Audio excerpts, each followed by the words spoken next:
Eu queria, nessa terça-feira turbulenta, do ponto de vista político, muitas reuniões estão acontecendo, temos um número pequeno se revezando aqui no plenário do Senado Federal, não é sem razão.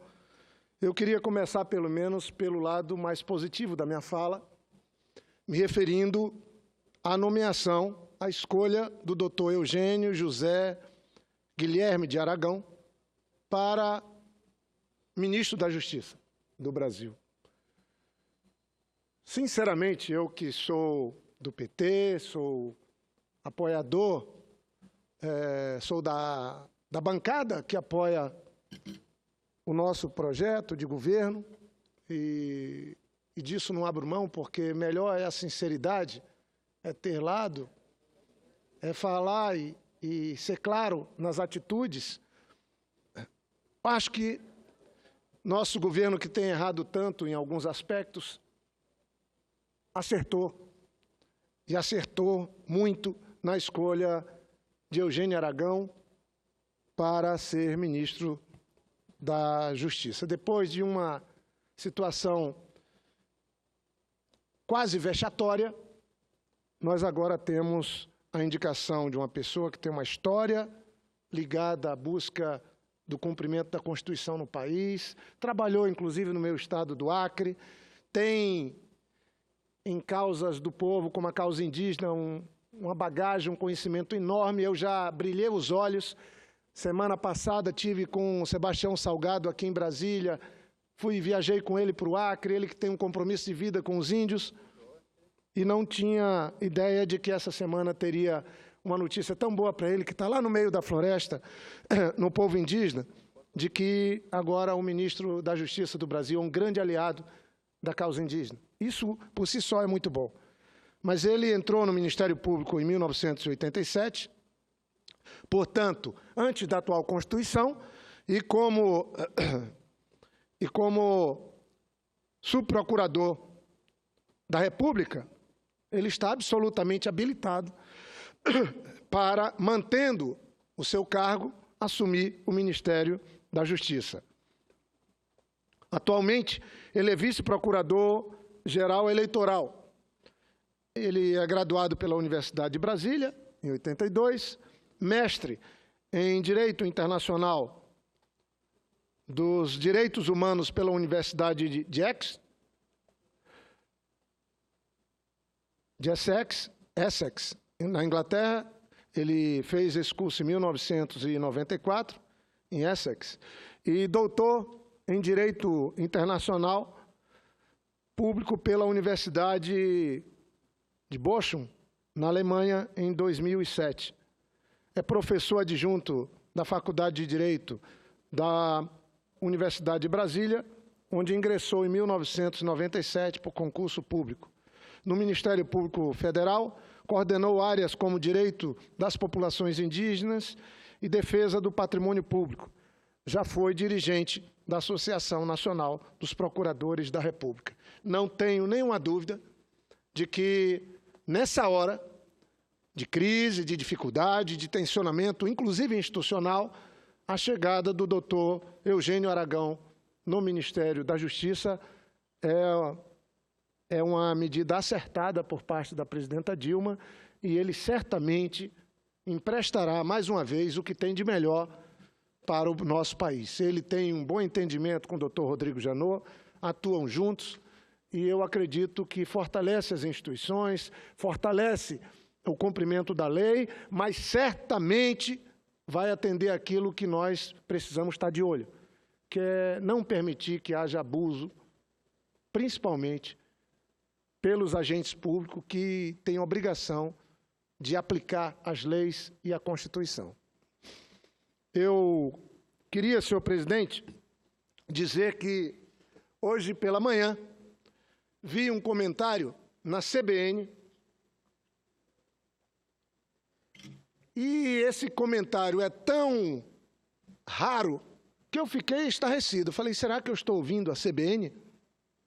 Será que é uma empresa do Grupo Globo que está fazendo um comentário como esse?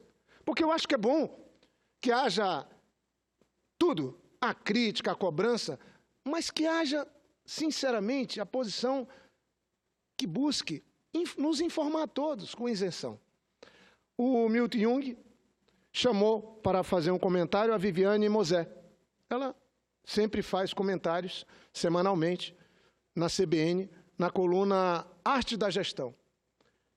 E fazia tempo que eu não via uma leitura da crise, do ponto de vista de uma observação inteligente, que nós estamos vivendo, como eu ouvi hoje. E eu parabenizo a equipe de jornalismo da CBN, ao Milton e especialmente a Viviane Mosé. Eu vou pedir para constar nos anais, porque nós estamos aqui vivendo uma história. O comentário dela que eu pedi para transcrever, eu peço a Vossa Excelência, senhor presidente, que possa fazer constar nos anais. Ela vai direto ao ponto, porque eu não posso vir aqui e não falar das manifestações. Eu não posso vir aqui e não me referir que a senadora Ana Amélia, que abriu os trabalhos hoje, falou com propriedade, preocupada com esses atalhos que estão querendo encontrar na nossa Constituição para tentar superar uma crise que é maior do que um atalho que se busque. Vi a manifestação, acompanhei pela imprensa.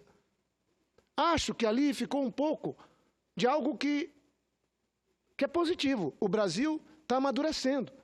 Milhões de pessoas, 2, 3 milhões de pessoas vão às ruas e, graças a Deus, não houve violência nem quebra-quebra. Por um lado, temos que reconhecer.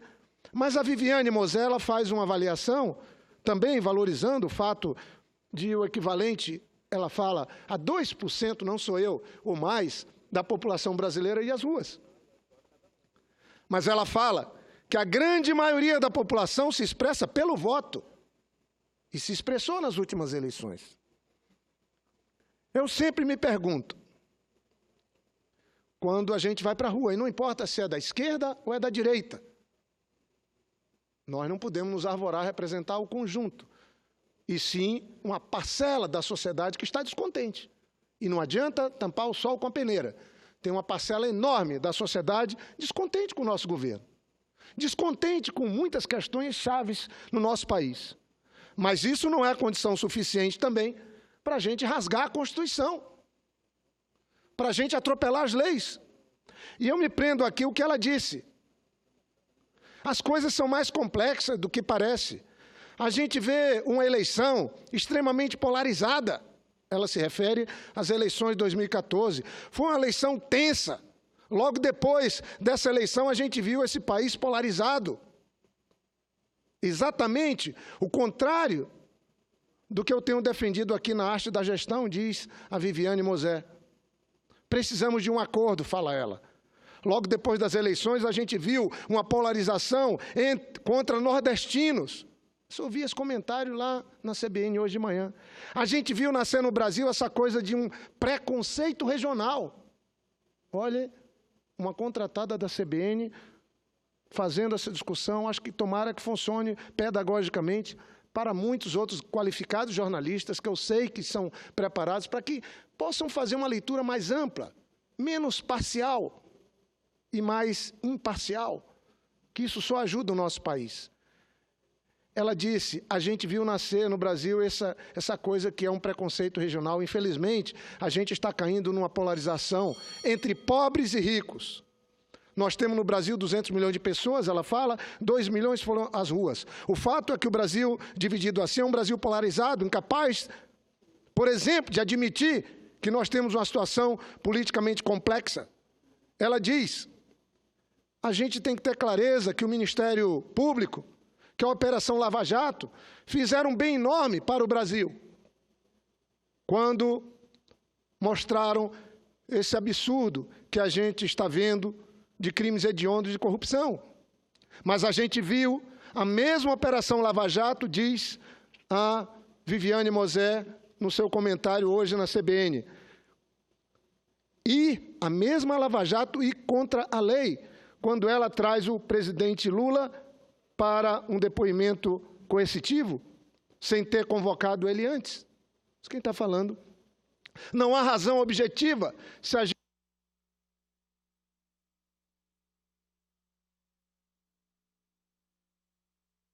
de professores eméritos, de depoimentos feitos à imprensa, a gente vê os grandes nomes do mundo jurídico dizendo que isso não é correto. Então, se a Lava Jato, que é uma referência de cumprimento da lei, de combate à corrupção, e isso todos nós reconhecemos, se ela é uma referência, se a Lava Jato, que é uma referência da lei, da aplicação da lei no Brasil, do que está sendo correto, tem uma atitude como essa, isso não nos leva a um bom lugar. Ela faz uma crítica, ela faz um apelo. Pouco tempo depois, o Ministério Público de São Paulo pede a prisão preventiva do presidente Lula, que até a oposição foi contra e criticou. Houve quase uma grande maioria do país, de todos, inclusive editais da grande imprensa, editoriais contra. Então, para onde nós estamos caminhando? Essa é uma pergunta. Não é essa a posição que a gente deveria tomar. A Lava Jato tem que se manter reta, tem que se manter dentro da justiça, não pode cometer abusos. Eu confesso, acho nas manifestações também houve um grande apoio ao juiz Moro, e esse é um mérito dele e certamente de centenas de juízes desse país, de membros do Ministério Público. Eu tenho uma atenção muito grande, uma referência de vida ao Ministério Público Federal, à Justiça Federal, mas confesso que, será que o juiz Moro pensou bem? Eu vi uma matéria dele dando uma palestra lá em Maringá, no tal do LIDE. E ele falou que trabalha para não ter nenhum vínculo partidário, político partidário, que não admite. Eu acho que isso é muito bom para todos que atuam no Judiciário, na Polícia Federal e no Ministério Público. Mas atrás dele estavam as placas do tal do LIDE. Quem é o LIDE?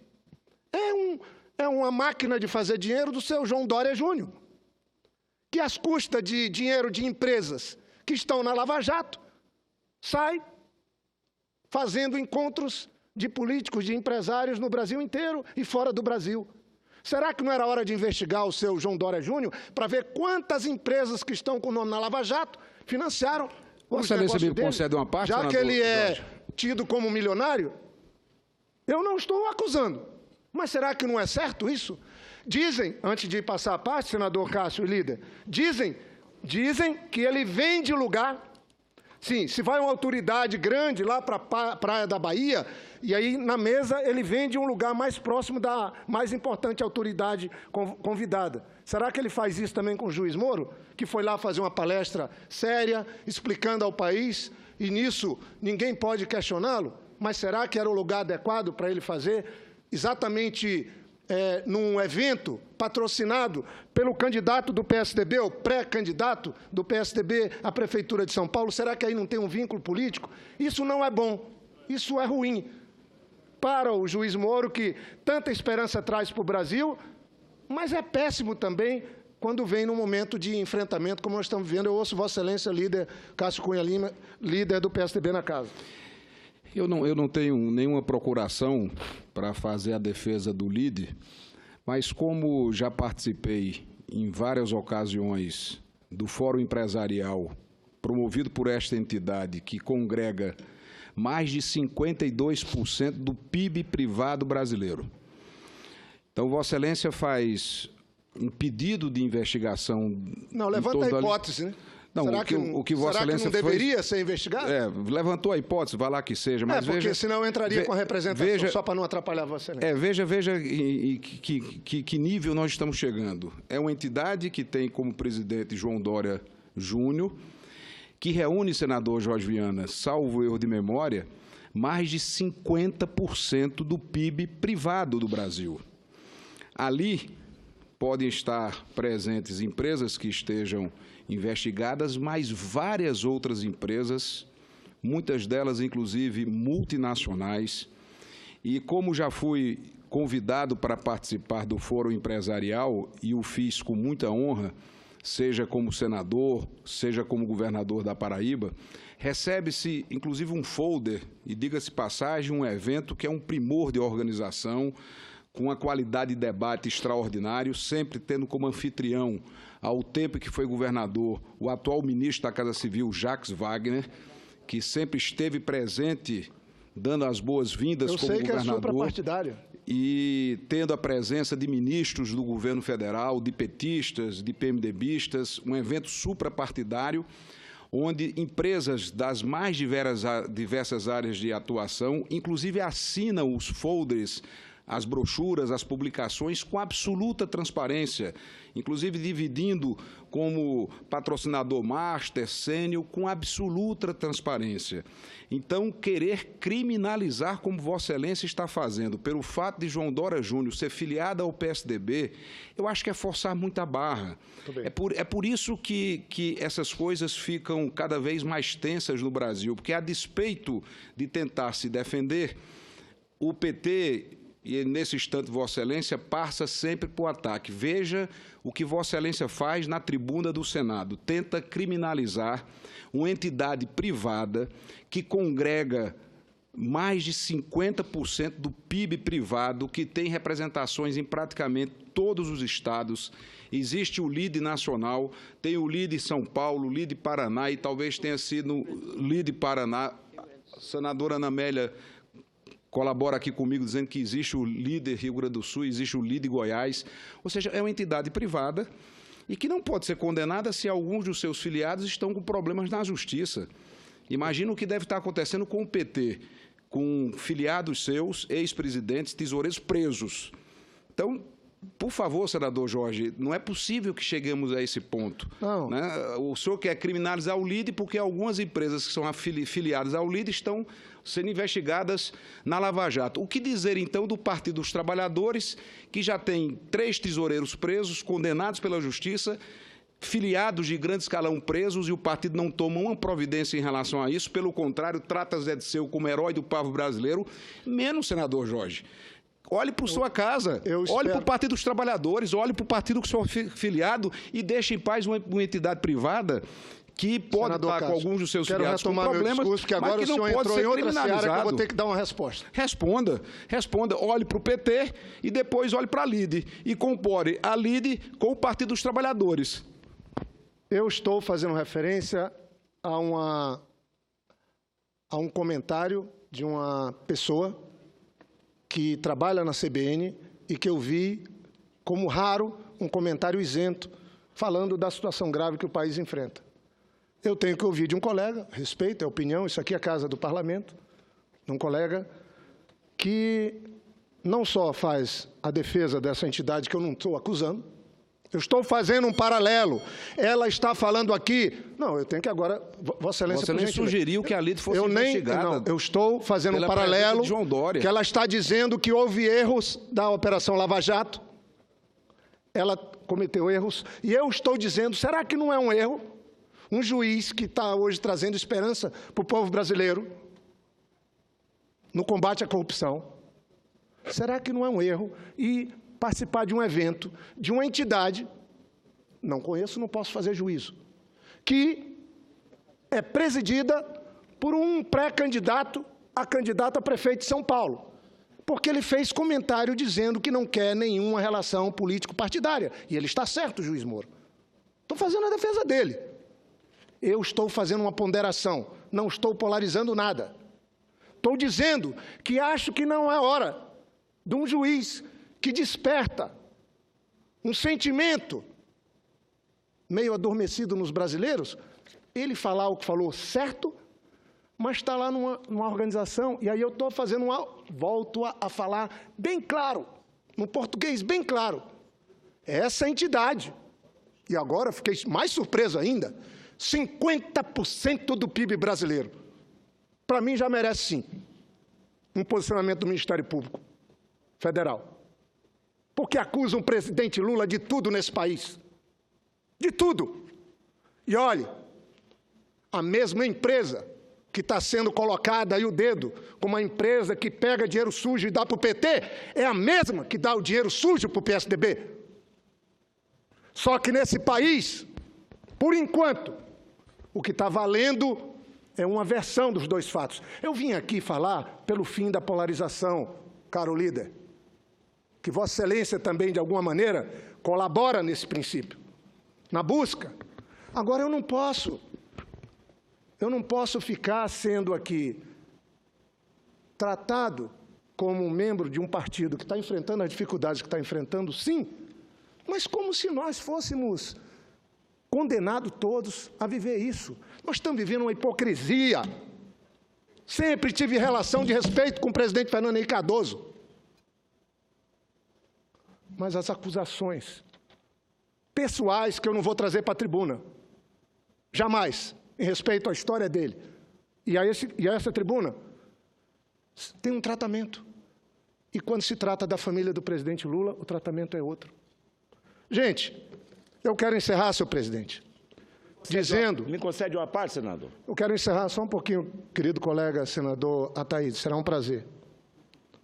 Endeusaram, e eu não posso acusar ninguém, líder, mas endeusaram, fizeram máscara de carnaval, bonecos no meio da rua, tiraram fotografias com o japonês da Federal. É esse o país que nós estamos querendo construir, senhor presidente. Eu nunca vi essa pessoa, graças a Deus. Graças a Deus. Não posso acusá-lo, e não estou acusando. Mas sabe qual foi a decisão do Superior Tribunal de Justiça? Desse cidadão brasileiro que tem o direito à presunção da inocência. Vem aqui no Congresso, se junta com o seu Bolsonaro, tiram fotos, dão autógrafo, vão para as praças, milhões de pessoas aplaudindo. Ele é um condenado pela justiça. Sabia disso?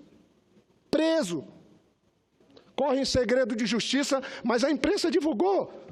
A imprensa divulgou. E eu não quero fazer nada disso, porque isso não ajuda. Agora, esse caminho que o nosso país está pegando, está errado. Está dizendo aqui, sabe o quê? Em 2003, foi deflagrada a Operação Sucuri, contra 19 policiais federais. Veja como a gente tem que ter calma. Veja como a gente não pode apontar o dedo e condenar ninguém, senador Ataídes. Todos nós estamos sujeitos a sofrer uma injustiça. Todos nós estamos sujeitos a viver dramas. Ele foi 19 policiais federais, sabe por quê? Por causa de contrabando. Os carros roubados no Brasil, chegavam lá as placas, e aqueles carros roubados não eram parados pela Polícia Federal numa combinação e se ganhava dinheiro com isso. Eu não estou acusando nada, porque eu não conheço. O senhor Newton Ishi, que foi endeusado por veículos de comunicação, que foi vendido para a população como exemplo, o exemplo do cumprimento, eu acho que até um erro do chefe dele da Polícia Federal de fazer isso, porque está expondo uma pessoa que estava ainda no meio de um processo. Mas o Brasil está vivendo um drama tão grande que ninguém mais se preocupa, nem com zelo por funcionários públicos. E o que é que acontece agora? O Superior Tribunal de Justiça confirmou a condenação dele. Vão divulgar que ele é um condenado por contrabando, por fazer parte de uma quadrilha. Gente, isso não é bom para o país, não. Pessoas inocentes estão sendo acusadas, condenadas, desmoralizadas publicamente. O presidente Lula foi tido até 1 ano e meio atrás como o maior presidente da história, até pela oposição. Não pode virar um enviado do Satanás da noite para o dia. Vamos mais devagar. Da mesma maneira que eu não posso aqui, colega Aécio, citado 5, 6 vezes, vou trazer para a tribuna. Vamos confiar que a Justiça faça a apuração, ele já se livrou de alguns outros, tem agora outros. Senão, nós vamos parar onde? Nós temos que nos entender, tentar fortalecer as instituições. Eu acho que essa alternativa do próprio presidente Lula, que eu não estou aqui autorizado a dizer, ela é democrática, faz parte do jogo. Ele foi um dos maiores presidentes da história desse país. É justo uma pessoa igual ele, ou qualquer um outro, o presidente Fernando Henrique ter que ir numa porta de delegacia só porque um delegado quer? Vamos respeitar também. Nós estamos no 4º presidente, depois da redemocratização. Vamos construir algo que não engane o povo brasileiro, para a gente não viver essa certa hipocrisia. Então, eu vou ouvir o colega ali, só para encerrar mesmo, mas eu queria parabenizar a Viviane Mosé, da CBN, pela maneira que a Lava Jato, elogiou o que tem que elogiar e falou: a Lava Jato não tem o direito de cometer deslize, porque senão ela também afeta a confiança do povo brasileiro, que todos nós devemos ter, de que esse país pode ficar melhor se nós ajudarmos. Mas o enfrentamento político não nos vai levar àquilo que o brasileiro espera. O Brasil espera que cada um de nós dê o que temos de melhor e não o que temos de pior. Senador Ataídes, eu agradeço e muito obrigado.